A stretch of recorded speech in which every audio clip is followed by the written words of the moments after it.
Hello everyone, क्या हाल चाल है आप सबके। Hope you guys are doing really well and welcome back to my channel. I am back with another vlog और ये फ्राइडे से स्टार्ट हुआ है। ये अभी दोपहर का टाइम था, नमाज वगैरह से फ्री हो गए थे और अब मैंने लगना था काम पे। सैटरडे लंच के लिए मैंने इन्वाइट किया हुआ था अपने फ्रेंड्स को। बेसिकली वो हमारे नेबर्स ही हैं, हमारी बिल्डिंग में रहते हैं, but they are more like our friends now. So काफी टाइम से उनसे मुलाकात नहीं हुई थी। आई थॉट कि चलो रमजान से पहले एक अच्छी सी बैठक कर लेते हैं और बस खाना तो बहाना होता है, तो बस उसी की तैयारी कर रही थी। पुलाव की यखनी मैंने चढ़ा दी है। बीफ पुलाव थोड़े बड़े साइज़ की बोटियां ली हैं और वैसे तो इसे स्लो कुक होना चाहिए, लेकिन अभी टाइम नहीं है। मेरे पास 2 घंटे और मैंने उसमें सब कुछ करना है। टारगेट मेरा यही है, तो मैं इसको मैंने कुकर में चढ़ा दिया है। और साथ में मेरे पास थाई एंड लेग पीसेस की चिकन थी, तो उसमें मैंने मसाला लगा दिया है, वही दही और जो नॉर्मल मैरिनेशन होती है, चिकन टिक्का मसाला एंड थोड़ा सा घर का मसाला एंड एवरीथिंग, और ये भी मैंने रख दिया है। अच्छा, आज नहीं, कल एक्चुअली मैंने अदरक लहसुन फ्रेश लेके और उसको पीस लिया था, जितना मुझे लगता था कि चाहिए होगा कुकिंग में, दावत में। क्योंकि मुझे ऐसा लगता है कि जो फ्रेश कुटा हुआ या फ्रेश पिसा हुआ अदरक लहसुन होता है उससे टेस्ट बहुत अच्छा आता है। और मुझे टाइम मिल गया था तो मैंने कर लिया, टाइम नहीं मिलता तो फिर मैं भी फ्रोज़न वाले ही यूज़ करती। अच्छा, अब ये कीमा निकला हुआ है और कीमे के मैं कबाब, टर्किश स्टाइल के कबाब बनाना चाह रही हूँ। सो लेट्स सी के पहली बार ट्राई करूँगी, लेट्स सी के वो कैसे बनते हैं। टर्किश कबाब मैंने फिर बना लिए थे और अभी मैं बनाने लगी थी जो रात में हमने डिनर करना था, तो मैं इसके लिए खड़े मसाले का कीमा बना रही थी। बस खड़े खड़े इसको भून लेंगे। ये मैंने अभी क्या बोला है, खड़े मसाले कीमे को खड़े खड़े भून लेंगे। एनीवेज, जल्दी जल्दी में वॉइस ओवर करो तो ऐसा हो जाता है। इब्राहिम सो रहा है तो बस जल्दी से इस वीडियो को कंप्लीट करना। अच्छा, दावत की जितने भी खाने मैंने प्रिपेयर करे और कैसे मैंने सारी प्रिपरेशन करी है, मैंने 2 पार्ट्स में यूट्यूब शॉर्ट्स और टिकटॉक रील के ऊपर शेयर किया हुआ है। अगर आपने अभी तक नहीं देखा तो वो जाके देख सकते हैं। मैंने मोस्टली खाना रात में ही तैयार कर लिया था। नेक्स्ट डे के लिए बस मैंने क्लीनिंग और 2 आसान से बनने वाली डिशेस छोड़ी थी। अच्छा जी, गेस्ट हमारे पास आने वाले होंगे। 2:30 का उनको टाइम दिया था, ऑलमोस्ट 2:30 हो गए हैं। घर की सफाइयाँ हो गई हैं। This is what I am wearing, beautiful batik ajrak kurta by Tahzeeb. मैंने शॉपिंग हॉल शेयर किया था, उसमें बताया था आपको इनकी डिटेल, और घर को बड़ी मुश्किलों से थोड़ा प्रेजेंटेबल कर लिया है। अब मैं जल्दी से ज़रा टेबल थोड़ी सॉर्ट आउट कर लूँ। ये मैंने अपनी ब्लू पॉटरी निकाल ली है सर्विंग के लिए। सैलड, रायता एंड चटनी बन गई है। और खाने की अपडेट ये है कि यहाँ मैं पुलाव की यखनी खौला रही हूँ राइस डालने के लिए। बस राइस दम पे लगाएंगे। ये मखनी है, इसको इसमें क्रीम डाल के इसको फाइनलाइज़ करना है अभी। और मिक्स सब्ज़ी तैयार है और यहाँ पे कढ़ाई बिल्कुल तैयार है और नान भी आ गए हैं। मीठे में I am going to serve gulab jamun with sheera. तो बस जल्दी से काम पे लगता है। उसके बाद गेस्ट आ गए थे और फिर मुझे बिल्कुल होश नहीं था, कहाँ मेरा फ़ोन, कहाँ मेरा कैमरा। थैंक्स टू अबीर, उसने कुछ छोटे मोटे क्लिप्स बना लिए थे। और यहाँ पे बस मैं दाल मखनी को फाइनलाइज कर रही थी। मैंने क्रीम बिल्कुल सर्व करने से पहले डाली थी और साथ में रोटियां गर्म कर रही थी। बस ये जो सर्विंग वाला टाइम होता है ना, ये बड़ा हैपहैज़र्ड हुआ होता है। मेन्यू में जी 2 स्टार्टर्स थे। एक तो मैंने चिकन टिक्का बनाया था और साथ में मैंने बीफ कबाब बनाए थे। मेन कोर्स में एक राइस का आइटम था, बीफ पुलाव, और उसके साथ मैंने बनाए थे 3 अलग किस्म की करीज। एक थी मटन कढ़ाई, इसके अलावा मैंने बनाई थी मिक्स सब्जी। क्योंकि सारी चीजें ही गोश्त की थी तो मैंने सोचा था चलो मिक्स सब्जी ऐड कर देते हैं। If anybody wants to eat कुछ सब्जी टाइप तो एक ये आइटम हो गया था। वैसे सर्दियों में मिक्स सब्जी अच्छी लगती है। और मैंने बनाई थी चिकन हांडी। खाने के बाद बहुत देर तक गपशप लगती रही, फिर थोड़ी जगह बनी तो चाय का सेशन चला था और उसके साथ मैंने मीठा सर्व किया था जो कि बाहर से आया था। ये जो केक पेस्ट्रीज थी ये लोग लेकर आए थे अपने साथ और मैंने गुलाब जामुन सर्व करी थी। और इस तरह से हमारी अल्हम्दुलिल्लाह दावत अच्छे से हो गई थी। अच्छा जी, फिर उसके बाद 2-4 दिन मैं कुछ शूट नहीं कर पाई, अपनी मॉम ड्यूटीज में लगी हुई थी। ये है क्लिप जिस दिन मैंने अपना गेस्ट रूम थोड़ा क्लीन अप किया था, बेडशीट सारी धो के वॉश करके दोबारा से सेट करी थी। और हमारे घर एक स्पेशल गेस्ट आ रहा था तो उसके लिए मैंने एक छोटी सी गिफ्ट बास्केट बनाई थी। कुछ छोटी मोटी चीजें जो हमारे गेस्ट के स्टे को कंफर्टेबल बना सकती हैं और उनको पसंद भी हैं। बस जी, गेस्ट रूम को अच्छे से मैंने सेट किया और फिर मैं सुपर एक्साइटेड थी वेलकम करने के लिए, क्योंकि हमारे घर आ रही थी हमारी प्यारी सी अम्मी जान। मैं लाइफ के उस स्टेज में हूँ जहाँ मुझे हेल्प चाहिए और आपकी अपनी माँ से ज़्यादा आपकी कोई हेल्प नहीं कर सकता, बेलौस बेगर्ज हेल्प। और हेल्प का मतलब ये बिल्कुल भी नहीं है कि आपको फिजिकली किसी से काम कराना है, नहीं, आपको सिर्फ एक दूसरा चाहिए होती है, कोई जो आपका साथ दे सके। एंड समीर ने अपना पार्ट बहुत अच्छे से प्ले किया। लास्ट पूरा ईयर उनकी प्रायोरिटी सिर्फ फैमिली, मैं और उनकी औलाद थी, but now he needs to focus on the professional part of his life. और ये बात हम दोनों ने म्यूचुअली बैठ के डिसाइड करी थी कि बस अब उन्होंने थोड़ा फोकस करना है अपने करियर की तरफ और मैंने थोड़ी सी लीड लेनी है घर की चीजों को मैनेज करने में। एंड मुझे घर की चीजें मैनेज करने के लिए हेल्प चाहिए थी, और अगर आपको हेल्प चाहिए और आप हेल्प अफोर्ड कर सकते हैं, ले सकते हैं किसी भी फॉर्म में, तो आपको लेनी चाहिए। लास्ट ईयर ना मैंने बहुत हार्ड वे में ये लेसन लर्न किया है कि if you need help get it.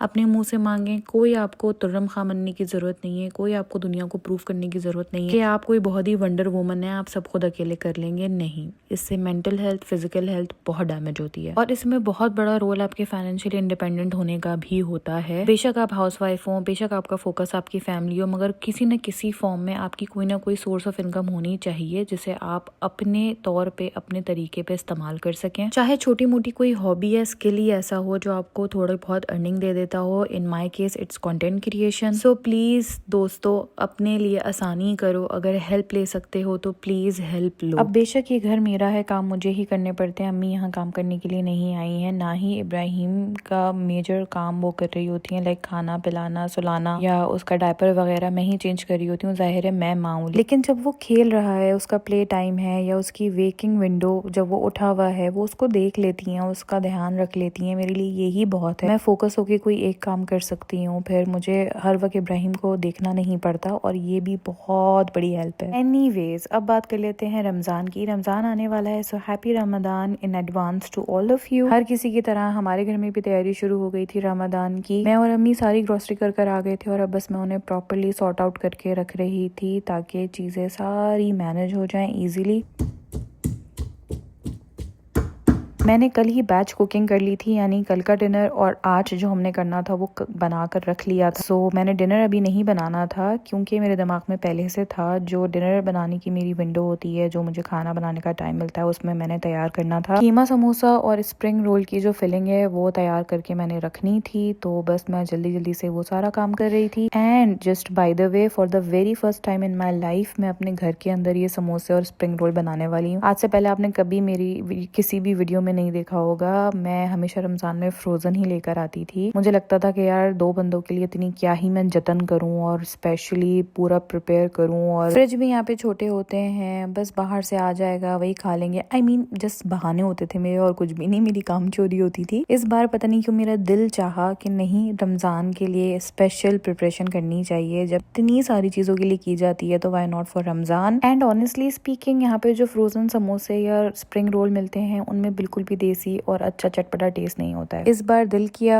थोड़ा सा खुद को पुश किया, और क्योंकि अम्मी भी थी तो मैंने सोचा टाइम मैनेज हो जाएगा, चलो जी बिस्मिल्लाह करते हैं और पहली बार ये काम भी कर ही लेते हैं। As they say there is a first time for everything. So हमारे घर में भी रमजान प्रिपरेशन की जो प्रैक्टिस होती है, स्पेशल समोसा और ये सारी चीजें बनाने की, वो ऑफिशियली स्टार्ट हो गई है इस साल से। And I pray to Allah, अल्लाह ताला हम सबको सेहत, जिंदगी, रिस्क दें ताकि हम अपने घर वालों के लिए इसी तरह रमजान की रौनकें लगाते रहें।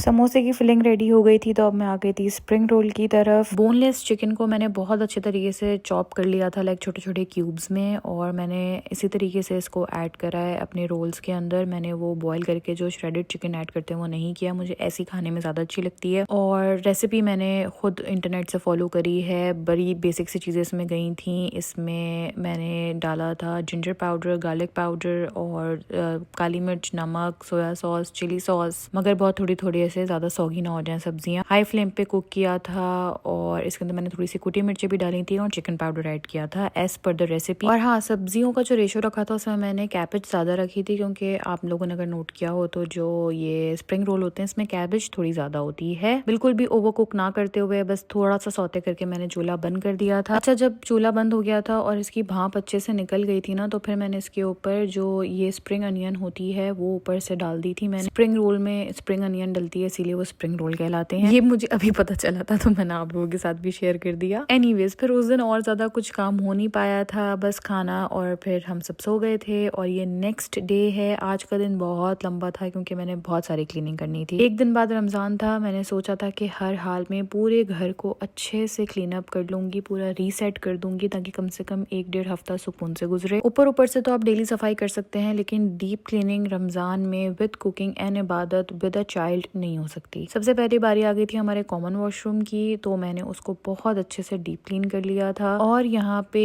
वॉशरूम्स को अच्छे से थरली डीप क्लीन करने में बहुत टाइम लगता है। अब देखें, जो मैं थोड़ी देर पहले बात कर रही थी कि अपने ऊपर ज्यादा जुल्म ना करें, ये सारे काम मुझे करने पड़ते, मैं ही करती और कौन करता। अभी भी मैं ही कर रही हूँ, लेकिन मैं इस पीस ऑफ माइंड के साथ कर रही हूँ कि मेरा बच्चा जो बाहर खेल रहा है उसे कोई देख रहा है, किसी ने उस पर नजर रखी हुई है, या वो भी मुतमईन है, डर नहीं रहा, बार बार मुझे बुला नहीं रहा, उसको भी सेपरेशन एंजाइटी नहीं हो रही। और ऐसा नहीं था कि मुझे बीच बीच में जाना नहीं पड़ रहा था, मुझे जाना पड़ रहा था बीच बीच में। जाहिर है, मतलब माँ को देखना ही पड़ता है, बच्चा बुलाता है, उसके बीच में काम करने पड़ते हैं, डायपर्स चेंज करने पड़ते हैं। मगर जितना भी काम मैं कर पा रही थी वो बहुत ज्यादा पीस ऑफ माइंड के साथ कर पा रही थी। मुझे अननेसेसरी स्ट्रेस, एंजाइटी नहीं हो रही थी। मैंने अपने लिए आसानी करी, आप लोग भी अपने लिए आसानी करें। अगर किसी भी फॉर्म में हेल्प ले सकते हैं तो लें। अगर चाहे आप वो क्लीनर्स को बुला के हेल्प ले सकते हैं तो वो ले लें। अगर आप अपने किसी जान पहचान वाले से हेल्प ले सकते हैं ले लें। फैमिली सपोर्ट ले सकते हैं तो ले लें। और वो जो किसी भी रीजन की वजह से हेल्प नहीं ले सकते और उन्हें अकेले ही अपनी सारी जंगें लड़नी पड़ती हैं, kudos to all of you. आप लोग वाकई बहुत बहुत हिम्मत वाले हैं। अल्लाह ताला आपको ऐसी और हिम्मत दे और आपकी मुश्किलों को आसान करे। आप लोगों की जिंदगी में हर चीज में बरकत अता करें, in each and every aspect of your life, आमीन। Also this is my point of view, मैंने आप लोगों के साथ शेयर किया। अगर कोई समझता है कि वो अकेले ही सब कुछ हैंडल कर सकता है, हर चीज मैनेज कर सकता है, इतना केपेबल है, तो वो भी अपनी जगह बिल्कुल ठीक है। हर किसी की अप्रोच लाइफ को लेके डिफरेंट होती है, सही गलत कुछ नहीं होता। जब पूरे घर की क्लीनिंग हो ही रही थी बहुत अच्छे से, तो फिर मैंने सोचा कि बेडरूम को भी आज अच्छे से डीप क्लीन कर लेते हैं। बेडशीट्स तो वीकली चेंज होती हैं, बट आज मेरा इरादा था कि मैं अपने फोम के ऊपर अच्छे से बेकिंग सोडा डाल के छोड़ दूंगी और फिर थोड़ी देर बाद उसको वैक्यूम करूंगी, तो उससे जितनी भी डस्ट पार्टिकल्स आपके फोम में होते हैं या कोई भी स्मेल होती है तो वो अच्छे से रिमूव हो जाती है, विच आई डिड। बट मैं शूट नहीं कर पाई उसको क्योंकि मुझे बीच में जाना पड़ गया था इब्राहिम के पास, और बस फिर कैमरा ऑन करना मैं भूल गई।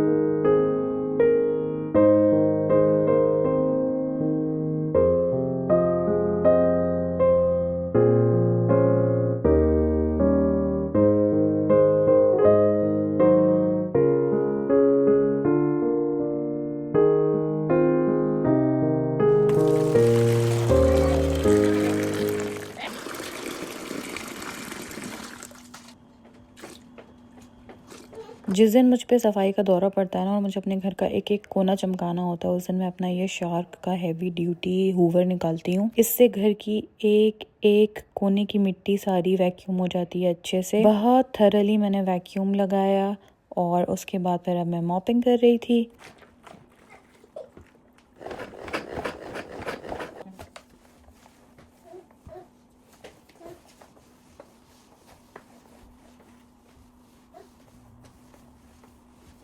फाइनली घर मेरा पूरा चमक गया। फिर उसके बाद मैं जाके फ्रेशन अप हुई, थोड़ा सा रेस्ट किया, और ये मैं आप लोगों को दिखा रही थी अपने वो ड्रेसेस जो मैंने खुद लोकल मार्केट से बाय करे थे और फिर स्टिच करवाए थे। जब पाकिस्तान हॉल शेयर किया था आप लोगों के साथ तो मैंने बताया था 1 सॉलिड कलर, उसके ऊपर जितनी भी बेल लेसेस मैंने लिए हैं वो भी सेम उसी कलर की ली हैं, और ये इतनी कंफर्टेबल है घर में पहनने के लिए और रीजनेबल भी। अपनी मर्जी के कट्स बनवाइए टेलर से और अपनी क्रिएटिविटी को भी इनहेंस करें और लोकल बिजनेसेस को भी सपोर्ट कीजिए। चलें जी, अब मैं आ गई थी दोबारा से किचन में क्योंकि मैंने कंप्लीट करने थे अपने samosas and spring roll. Filling तो मैंने कल बना ली थी, अब इसको इससे ज्यादा डिले नहीं कर सकते थे, तो आज मैंने इन्हें कंप्लीट करके फ्रीज करना ही था। और क्योंकि मैं पहली बार ये सब कर रही थी इसलिए मैं जरा तमीज तहम्मुल के साथ ये काम करना चाह रही थी। आई डोंट केयर अगर आप लोग मुझे जज करेंगे, बट हाँ, मुझे समोसाज और स्प्रिंग रोल के शेप्स बनाना नहीं आते थे, मतलब इनको रैप करना नहीं आता, मैंने कभी किया ही ही नहीं। तो पहले तो मैंने बहुत सारी शॉर्ट वीडियोस देखी और अंडरस्टैंड किया कि कैसे इनको शेप देना है, और फिर मैं ये काम करने सुकून से बैठ गई। अम्मी से मैंने रिक्वेस्ट करी कि अब मुझे जितनी भी देर लगे प्लीज कंसंट्रेशन से ये काम करने दीजिएगा और इब्राहिम को आप मैनेज कर लीजिएगा। अच्छा, जब मैं ये वीडियोस में सीख रही थी इनको कैसे रैप करना है, शेप देना है, तो मैंने एक टिप सीखी थी फॉर स्प्रिंग रोल्स, तो मैं आप लोगों के साथ शेयर कर देती हूँ। इनकेस अगर आप लोगों को नहीं पता है तो आप लोगों की भी हेल्प हो जाएगी, क्योंकि बैटर सॉगी होता है और स्प्रिंग रोल्स हमारे बहुत ज्यादा सॉगी ना हो जाएं, इसलिए अपने शीट्स में से कुछ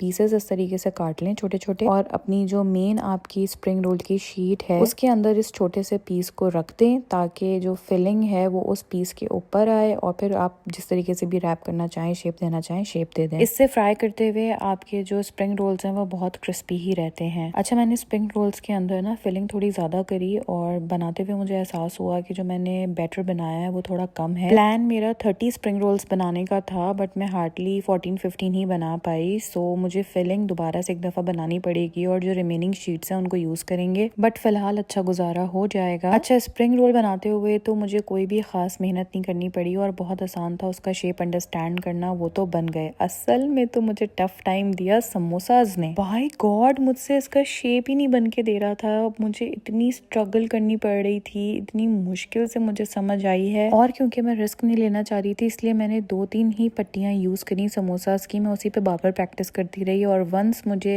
ट्रिक समझ आ गई बस पे मैंने धड़ाधड़ बनाना शुरू करे। थैंकफुली शेप मैंने खराब नहीं करे, थोड़ा पेशेंटली काम लिया, लेकिन अच्छे से बनाया, और ये पूरे 30 बन भी गए। मुझे इतनी सेंस ऑफ अचीवमेंट फील हो रही थी ना इस वक्त, जैसे पता नहीं मैंने क्या ही बड़ा कारनामा अंजाम दे दिया है, क्या ही कर लिया है। आई डोंट नो क्यों मुझे ऐसा लगता था कि ये काम मैं कर नहीं सकती, और मैंने आज तक कभी करने की कोशिश भी नहीं करी, हमेशा इजी वे आउट ढूंढा, और अब जब करा तो पता चला कि बस सिर्फ टाइम लगता है, मुश्किल कुछ भी नहीं है। अब इंशाल्लाह रमजान में इन्हें फ्राई करेंगे तो टेस्ट करेंगे, पता चलेगा कि ये कैसे बने हैं, आप लोगों को भी अपडेट दूंगी। So this was my little Ramzan preparation and clean up. इससे ज्यादा मैं मैनेज नहीं कर पाई, और अब भूख और थकन दोनों से बुरा हाल था, इसलिए बस मैं फटाफट खाना बनाने आ गई थी। वीडियो में अगर किसी बात से भी आप रिलेट कर पाए, या अगर कोई भी बात आपको अच्छी लगी है तो एक लाइक जरूर कर दीजिएगा, और अगर आप चाहते हैं कि आप मेरी दोबारा कोई वीडियो देखें तो चैनल को भी सब्सक्राइब कर दीजिए। व्लॉग बहुत लंबा होता जा रहा है तो इसका मैं यहीं पे एंड करूंगी। इंशाल्लाह अब आपसे रमजान में मुलाकात होगी, तब तक अल्लाह हाफिज।